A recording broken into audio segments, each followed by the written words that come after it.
everyone, welcome back. Following that lovely win in the opening weekend against Newcastle, we're now heading over to our home, away from home, to Wembley to face Chelsea. And without further ado, let's get into the Chelsea preview.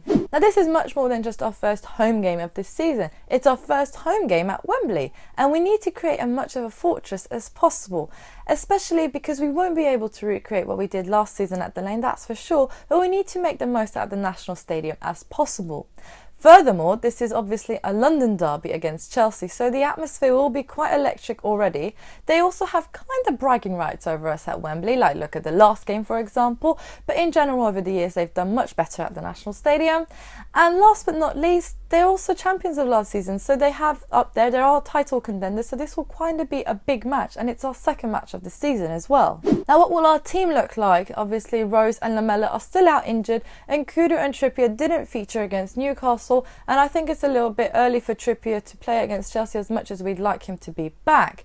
However, Wanyama and Son did play against Newcastle for a bit, and I would imagine that one, if not both of them, could start against Chelsea. Now obviously the big question is whether Kyle Walker-Peters starts or not. He obviously played really well against Newcastle, but Chelsea are a different animal.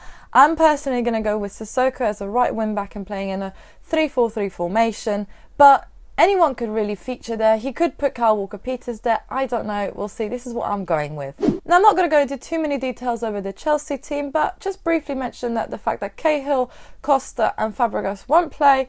Bakayoko, Pedro and Hazard were injury doubts, but they probably might be able to start or play on Sunday.